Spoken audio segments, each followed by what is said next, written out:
지난주 본문에서 모세가 기도하고 하나님이 말씀하셨던 백성을 진멸하게 하시겠다 하시던 그 말씀을 거두시고 백성을 진멸하지 않겠다 이렇게 말씀하셨는데, 여전히 산 아래에서는 우상 숭배가 진행되고 있었습니다. 하나도 바뀐 게 없어요. 백성은 계속해서 우상 숭배를 하고 있었고 그 죄를 하나도 처리하지 못했습니다. 그래서 모세가 산 아래로 내려가야만 했죠. 그때 모세의 두 손에는 언약의 두 돌판이 들려져 있었습니다. 그것은 앞뒤로 하나님께서 친히 쓰신 두 개의 똑같은 십계명 전체가 적혀 있는 두 개의 돌판이었습니다. 그것을 가지고 이제 산 아래에서, 조금 아래에서 모세를 기다리고 있었던 여호수아와 만납니다. 여호수아와 만나서 이제 내려가는데, 여호수아는 아직 밑에서 무슨 일이 일어나고 있는지 몰랐어요. 그래서 백성이 소요하는 소리를 듣고는 이것이 전쟁하는 소리인 줄 알고 모세에게 백성이 싸우는 소리가 나나이다 이렇게 보고를 한 것입니다. 그런데 모세가 듣기에는 그것이 승전가를 부르는 소리도 아니고 패배하여서 부르짖는 소리도 아니고 백성이 노래하는 소리다 이렇게 말을 하지요. 그래서 이제 모세와 여호수아는 그 백성이 우상 숭배하는 것이 보이는 데까지 내려갔어요. 보니까 금송아지가 보이고 백성이 노래하면서 춤추는 모습이 보입니다. 산 위에서 하나님께 그 얘기를 들었을 때는 분노가 되긴 했지만 직접 눈으로 보고 귀로 들으니까 의로운 분노가 치밀어 올라서 견딜 수가 없습니다. 그래서 모세가 자기 손에 들고 있었던 이 언약의 두 돌판을 산 아래로 던져서 깨뜨려 버립니다. 왜냐하면 그 언약의 두 돌판이 이제는 쓸모가 없게 되었어요. 왜냐하면 이미 피로 언약하였던 그 언약이 깨졌기 때문에. 그래서 언약의 두 돌판을 던져버립니다. 그리고 이제 모세는 내려가서 이 큰 죄를 어쨌든 처리를 해야 됩니다. 다루어야 돼요. 그래서 모세가 내려가서 첫 번째로 한 행동은 무엇이냐면 이 금송아지를 불살라가지고 녹여서 그것을 갈아가지고 백성에게 물에 타서 마시게 하는 그 일이었습니다. 왜 이런 일을 했냐면 아마도 아주 철저하게 그들이 섬겼던 우상을 제거하는 일을 하기 위해서 상징적으로 그들이 그것을 그 금송아지가 그들의 눈앞에서 녹아내리고 그리고 가루로 만들어서 그들이 직접 그 금가루를 물에 타서 마시는 것까지 해서 완전히 제거하는 그런 상징적인 행동을 하게 했던 것이죠. 우리의 삶 속에서도 우리가 죄를 다룰 때 이렇게 다뤄야 됩니다. 철저하게 죄를 제거하기 위해서 노력을 해야 된다는 거예요. 죄가 주는 달콤함은 중독처럼 끊기가 힘들어요. 죄가 주는 달콤함이 매우 달콤하기 때문에. 그런데 여러분, 사실은 죄가 주는 달콤함보다 죄가 주는 고통이 더 큽니다. 그리고 죄가 주는 달콤함보다는 죄를 버렸을 때, 죄에서 자유해졌을 때 가지게 되는 기쁨과 자유함이 훨씬 더 큽니다. 그렇기 때문에 여러분, 죄를 끊는 것은 무엇인가 여러분이 손해를 보는 게 아니에요. 죄를 철저하게 끊어버리고 죄에서 자유하게 되고 하나님과 누리는 친밀함과 그 행복을 맛보는 것이 훨씬 좋은 것이기 때문에 여러분 죄를 끊어버려야 됩니다. 철저하게 제거하려는 결심을 해야 되는 거예요. 그래서 이 땅에서도 이 고통이 많고 죄 많은 세상에서도 이미 하나님이 주신 영생을 경험하면서 기뻐하면서 그것이 완성되고 완벽하게 주어질 저 천국의 기쁨을 소망하게 되는 것입니다. 그리고 이 큰 죄를 처리하기 위해서 이제 모세가 두 번째 한 행동이 있는데 그것은 죄의 책임을 묻는 거예요. 먼저 아론에게 죄의 책임을 물어야 됩니다. 왜냐하면 아론이 모세가 없을 때 백성을 이끌어야 되는 책임을 지고 있었기 때문에 아론에게 가서 묻습니다. 이 백성이 당신에게 어떻게 하였기에 당신이 그들을 큰 죄에 빠지게 하였느냐? 이 질문을 보면요. 모세가 아론에게 동정적입니다. 백성이 어떻게 하였기에 당신이 이 큰 죄를 짓게 만들었습니까? 이렇게 동정적으로 물어요. 그런데 아론의 대답은 매우 실망스럽습니다. 모세도 이 백성의 악함을 알아요. 백성이 자기를 압박하고 했던 것들을 잘 기억하고 알고 있습니다. 그렇기 때문에 아론에게 동정적으로 말했던 거예요. 하지만 모세에게 아론이 대답하는 걸 보니까 이거는 그냥 백성에게 죄를 떠넘기기 바쁩니다. 백성의 악함을 말하고 그 다음에 자신이 했던 행동에 대해서 포장을 해요. 마치 백성이 금부치를 가지고 온 것을 불에 던졌더니 기적처럼 송아지가 나왔다. 이렇게 말하는 겁니다. 내가 불에 던졌더니 이 송아지가 나왔나이다. 자기가 만들었잖아요. 모세는 이러한 대답을 듣고 아론에 대한 자기의 생각을 25절에 뼈아프게 표현해 놨습니다. 모세가 본즉 백성이 방자하니 이는 아론이 그들을 방자하게 하여 원수에게 조롱거리가 되게 하였음이라. 백성이 방자하다는 말은 컨트롤이 안 된다는 말이에요. 통제가 안 된다는 말. 자기 마음대로 하고 싶은 대로 한다는 겁니다. 이렇게 만든 자가 누구란 말입니까? 아론이란 말이에요. 그래서 아론이 큰 책임을 지고 있다는 사실을 뼈아프게 지적을 하고 있는 것입니다. 그런데 여러분 보십시오. 이렇게 모세가 동정적으로 아론에게 물었을 때는 아론이 회개할 기회를 준 겁니다. 그런데 아론은 전혀 회개하지 않고 백성에게 떠넘기면서 변명으로 일관하게 된 거예요. 그러니까 아론이 놓친 것이죠. 회개할 기회를 놓친 것이죠. 여러분, 회개하지 않는 심령은 이렇게 아론과 비슷한 상태입니다.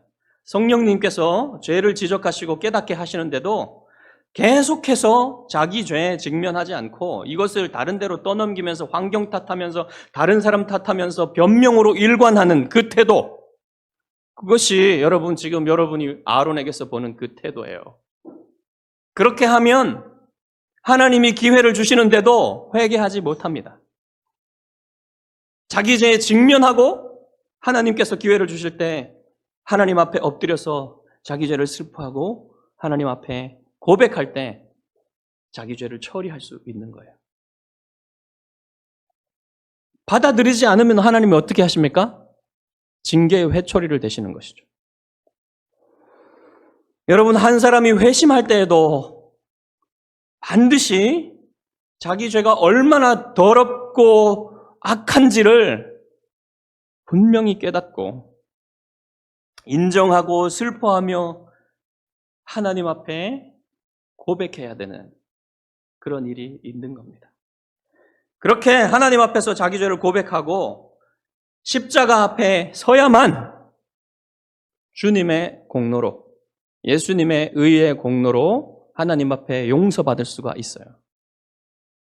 그렇지 않고는 용서받고 구원받을 길이 없는 겁니다. 내가 상대적으로 다른 사람들보다는 선하다는 생각 가지고 나는 지옥에 떨어져서 영원히 하나님 앞에 형벌을 받아야 될 만큼 죄인이 아니라고 생각한다면 그 사람에게 용서는 없어요. 구원도 없습니다. 두 번째로 아론이 이제 모세에게 책망을 받고 아론의 죄를 다룬 후에 모세가 세 번째로 한 일이 뭐냐면 이제 백성에게 죄를 묻는 것입니다. 백성의 죄를 다루는 거예요. 여러분 이때까지 보십시오. 백성 중에 누구도 아무도 이 우상숭배에 대한 책임을 지지 않았어요. 그래서 이 백성에게 죄를 묻고 회개하도록 이끌지 않으면 이 백성의 마음속에는 그대로 우상숭배가 남아있을 겁니다. 우상 그 자체는 눈앞에서 갈아마셔 없어졌지만 백성의 마음속에 있는 우상숭배는 없어지지 않는 거예요. 그래서 그것을 다루어야만 했던 거예요. 여러분 하나님은 백성들에게 자비를 베풀기 원하십니다. 하지만 백성들 자신이 회개하고 하나님께로 돌이키지 아니하면 용서할 수 있는 길이 없고요. 진노를 피할 수가 없어요. 그래서 여러분 아직 모세는 누가 하나님 앞에 돌이키고 회개할 마음을 가졌는지 알 수가 없습니다. 그래서 이스라엘 백성에게 회개할 기회를 주는 거예요. 26절에 보십시오. 이에 모세가 진문에 서서 이르되 누구든지 여호와의 편에 있는 자는 내게로 나오라. 이때 여러분 백성들이 다 모세에게 나와야 되겠죠. 나왔으면 좋겠는데 오직 레위인들만 모세에게 나왔습니다. 레위인들은 더 이상 이런 우상숭배에 참여할 마음이 없고 하나님 앞에 회개하고 하나님 편에 서겠다는 결단을 한 거예요. 오직 하나님의 명령만 따르겠다. 이런 결단을 한 겁니다. 누구나 하나님 편에 서고 하나님 앞에 이런 결단을 할 때가 옵니다. 여러분은 하나님 편에 서 있습니까? 사탄 편에 서 있습니까? 예수님은 이렇게 말씀하셨습니다. 나와 함께 아니하는 자는 나를 반대하는 자요. 나와 함께 모으지 아니하는 자는 해치는 자라고 하셨습니다. 그리스도와 함께 하기를 분명하게 하지 않는 사람은 사탄 편에 서 있는 거예요. 중립지대는 없어요. 영적인 세계에서. 하나님 편에 선 것을 어떻게 알 수 있습니까? 하나님 편에 선 사람은 하나님의 명령에 따라요. 하나님이 레위인들에게 무슨 명령을 주셨습니까?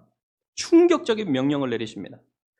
너희는 각각 허리에 칼을 차고 이 진문에서 저 문까지 왕래하며 각 사람이 그 형제를, 각 사람이 자기의 친구를, 각 사람이 자기의 이웃을 죽이라. 사실상 여러분이 하나님께서 모세에게로 나오지 않은 모든 사람들을 다 죽이셔도 하나님은 불의하지 않아요. 왜냐하면 피의 언약을 맺었잖아요. 그렇기 때문에 하나님이 지금 죽이셔도 아무런 문제가 없습니다.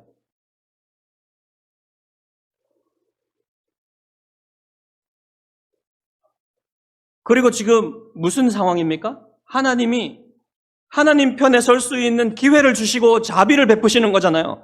근데 그 자비를 백성들이 무시하는 거예요. 그런 상황이 있습니다. 레위인은 어떻게 했습니까? 하나님의 명령에 따라서 자기 동족들을 죽였어요. 아마도 각 지파의 지도자들과 가문의 지도자들을 죽였을 겁니다. 이때 죽은 사람들이 약 3,000명가량이라고 말하고 있어요. 여러분, 이날에 이 레위인들이 한 행동들은 인간적인 생각과 인간적인 정으로 보면 받아들이기가 힘들어요. 인간적인 정으로 하면 이거 하기가 힘듭니다. 그런데 인간적인 정이 아니라 하나님의 명령이기 때문에 따른 거예요. 자기 동족을 칼로 쳐 죽인 겁니다.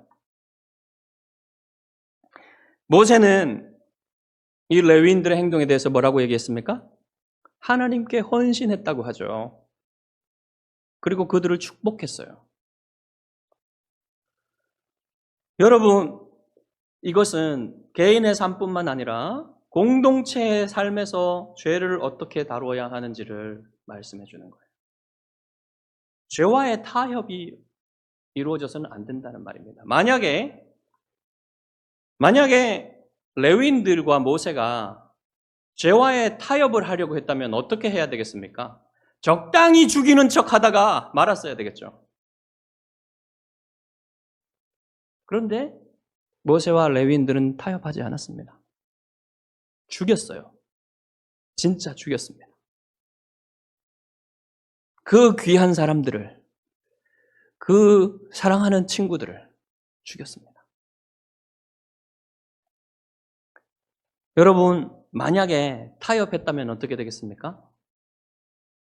이때에 이 우상숭배의 죄가 다루어지지 않았을 겁니다. 그래서 그들 가운데 그대로 하나님의 진노가 남게 되는 그런 일이 계속되었을 거예요. 그렇지만 레위인이 철저하게 헌신했고 이 일 후에 하나님이 레위인들을 하나님을 가장 가까이 섬기는 일에 그들을 쓰시게 돼요. 여러분, 그리스도인들이 하나님과 친밀한 교제를 누리고 싶다면 이 레위인들처럼 하나님에 가까이 나아가서 섬기고 싶다면 죄와 친해서는 안 됩니다. 죄와 친하면 하나님께 멀어지는 거예요. 죄와도 친하고 하나님과도 친할 길은 하나도 없어요. 여러분, N극과 S극이 만날 수가 없듯이 죄와 하나님은 만날 수가 없는 거예요. 죄를 사랑하면서 죄의 낙을 즐기면서 하나님께 가까이 갈 수 있는 길은 없는 겁니다. 똑같은 죄를 계속해서 지면서 무감각하다면요, 그 사람은 하나님의 생명이 없는 거예요.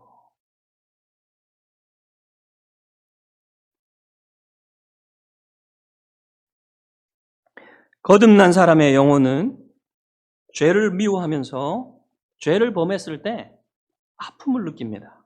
슬픔을 느낍니다. 저는 거듭나지 않은 사람도, 불신자들도 죄를 지면 양심의 가책을 느낍니다. 왜냐하면 하나님이 그 본성 안에 양심이라는 걸 주셨고 그 본성 안에 도덕법을 새겨주셨기 때문에 양심이 그 도덕법을 따라서 판단을 합니다. 그렇기 때문에 불신자들도 찔림이 있어요. 물론 양심에 화인 맞은 사람들도 있지만 대체로 사람들은 도덕법에 따라서 양심의 찔림을 받습니다. 하지만 구원받은 사람, 거듭난 사람의 찔림은 그런 것과 달라요. 훨씬 더 민감하고 이것을 하나님과의 관계 속에서 느낍니다. 성령님과의 관계 속에서 느껴요. 내가 작은 죄를 범하면 성령님께서 슬퍼하시는 것을 느낍니다. 그래서 죄를 피하게 되는 거예요.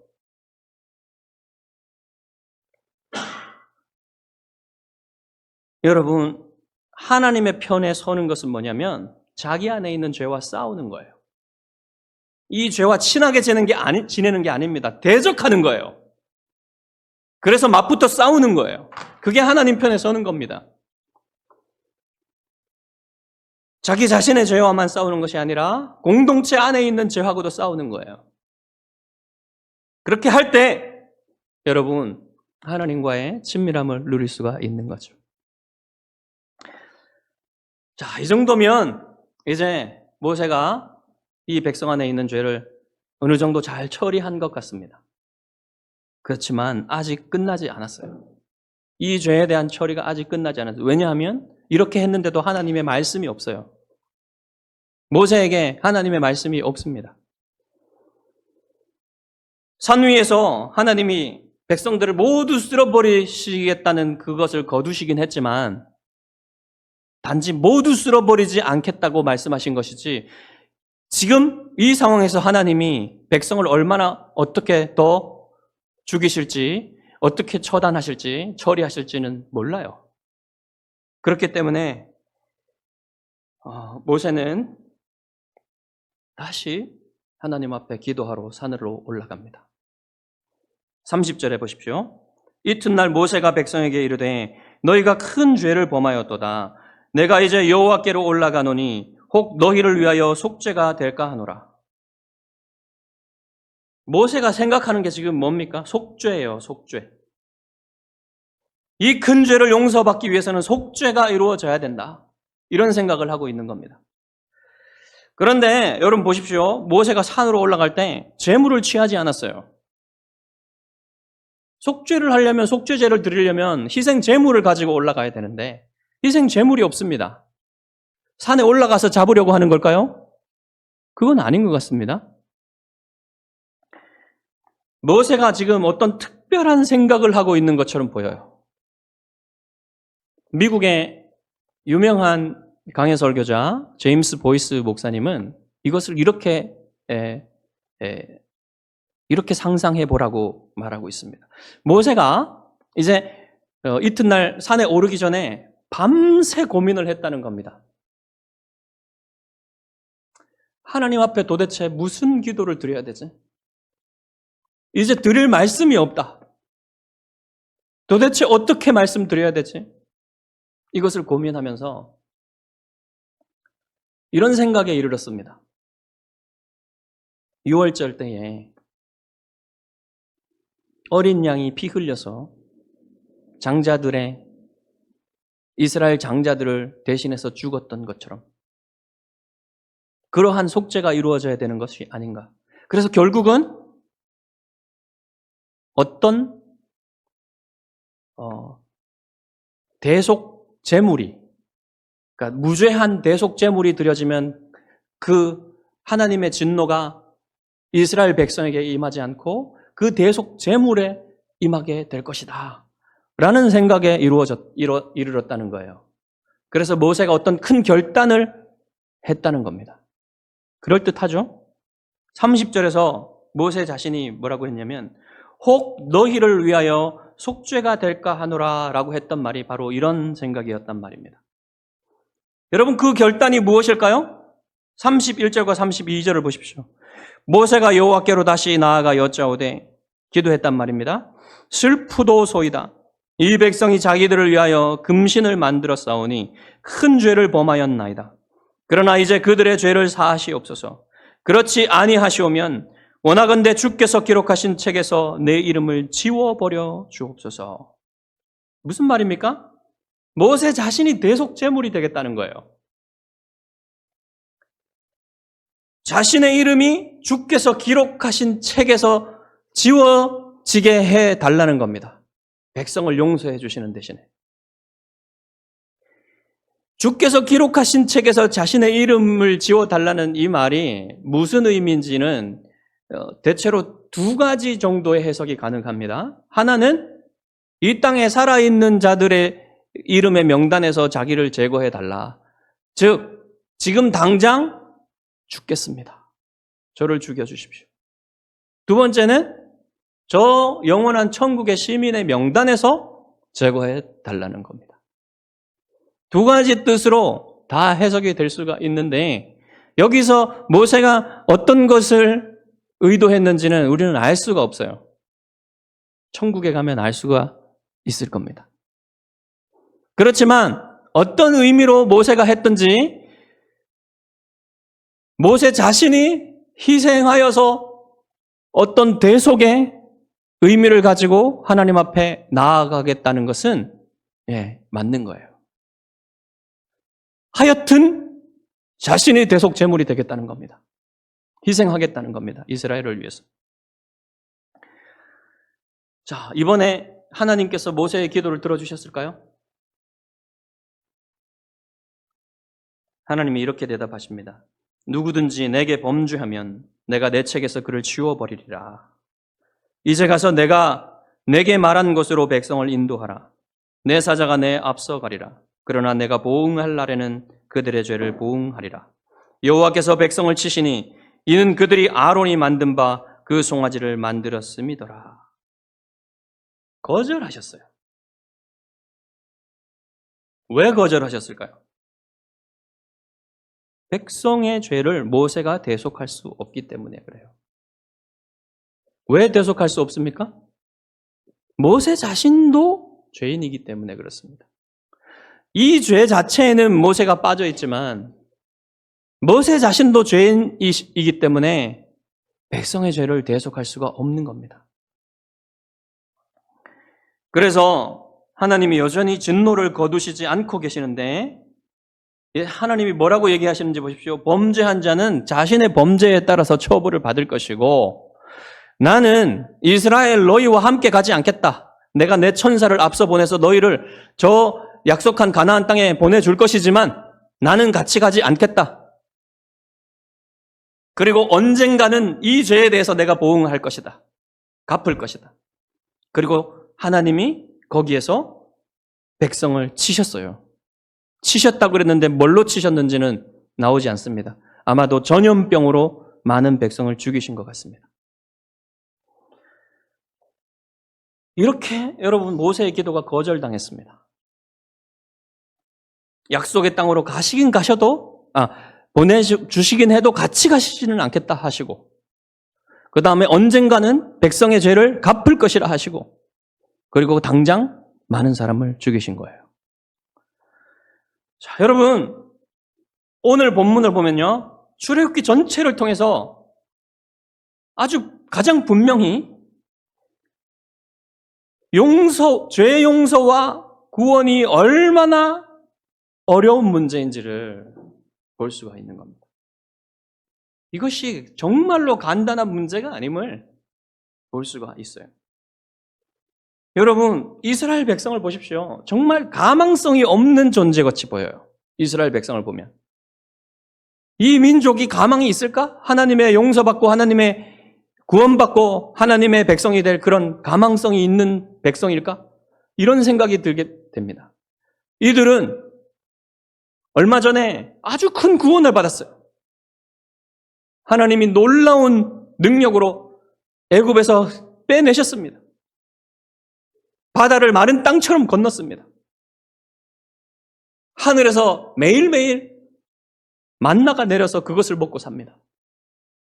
그리고 물이 없는 곳에서 물이 나옵니다. 그리고 시내산에서 하나님의 음성으로 직접 십계명을 듣고 그것을 따르겠습니다. 맹세까지 하고 언약식까지 했는데도 불구하고 얼마 지났다고 해서 그것을 어기고 금신상을 만들어 놓고 거기에 우상 숭배하는 이 백성을 어떻게 해야 되겠습니까? 어떻게 용서하고 어떻게 구원하며 하나님의 자녀로 하나님의 백성으로 삼아서 데리고 가겠습니까? 가망이 없는 것처럼 보여요. 회개할 기회를 줘도 완고하게 버티고 있습니다. 하나님의 자비를 받아들이려고 하지 않아요. 그리고 더 문제는 모세와 같이 경건한 사람도 이스라엘 백성을 위해서 대신 죄를 갚을 수 없다는 사실이에요. 여러분, 이게 모든 인간이 처해 있는 비참한 현실입니다. 모든 인간이 다르지 않아요. 다 이스라엘과 같던 사람들이란 말입니다. 비참한 상태에서 아무도 자신의 힘으로는 자기를 구원할 수 있는 힘이 없고 하나님 앞에 용서받을 길도 없는 존재가 바로 모든 사람들이란 말입니다. 이스라엘 백성보다 나은 게 없어요. 여러분들도 저도 이스라엘 백성과 하나도 다를 게 없는 사람들이란 말입니다. 여러분, 이 사실을 철저히 깨달아야만 됩니다. 여러분 죄의 심각성에 여러분 직면을 해야 돼요.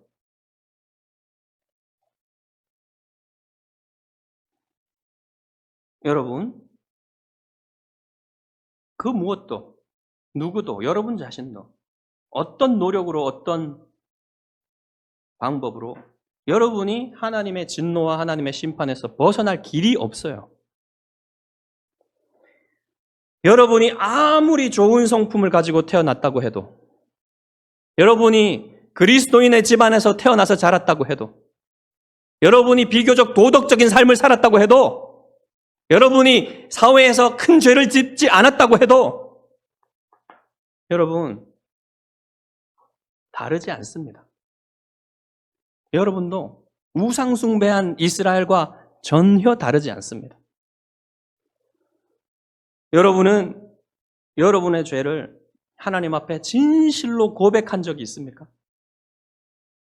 여러분의 마음과 생각과 행동과 의도와 육체까지 모두 죄에 물들어 있어서 하나님의 진노 아래 있기에 참으로 하나님의 용서가 필요함을 알고 하나님 앞에 두려움과 슬픔으로 하나님 용서해 달라고 진심으로 여러분 구한 적이 있습니까?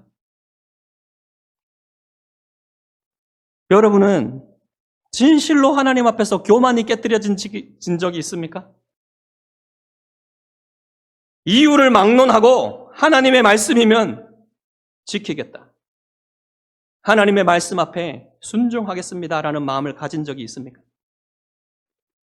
하나님 앞에서 자신이 얼마나 큰 죄인인지 깨닫지 않고는요, 교만이 깨뜨려질 수가 없어요. 결국은 자기 마음대로 합니다. 결국은 자기 마음대로 해요. 하나님의 말씀으로 살지 않습니다. 자기 뜻을 굽히지 않습니다. 하나님 말씀 앞에. 하나님의 뜻이 그렇게 분명한데도 끝까지 고집을 부립니다.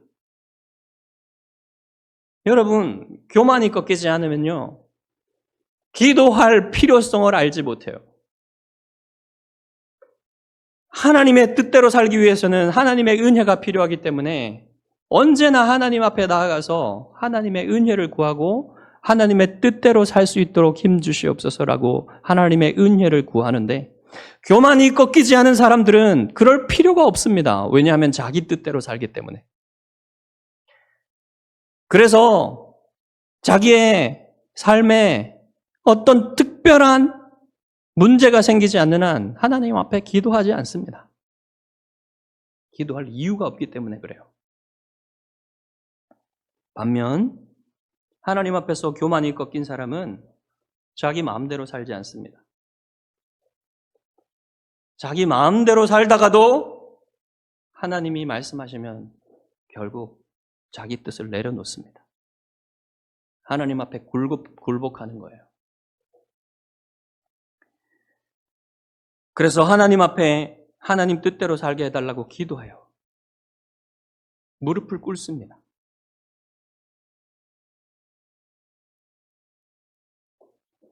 여러분은 하나님의 아들 예수 그리스도의 피값이 아니면 그 무엇도 하나님의 진노와 심판 앞에서 여러분이 피할 수 있는 길이 없다는 사실을 믿고 예수 그리스도만 의지하십니까? 여러분이 그토록 심각한 죄를 용서받고 하나님의 자녀가 될 수 있는 길은 이 한 가지밖에 없습니다. 여러분이 아직 자신의 죄의 문제를 해결하지 못했음에도 불구하고 아무 문제가 없는 것처럼 살고 있다면 여러분 속히 하나님 앞에 나아가서 여러분의 죄를 고백하고 여러분의 교만을 깨뜨려 달라고 기도하시고 하나님의 자녀가 되는 길을 찾으십시오.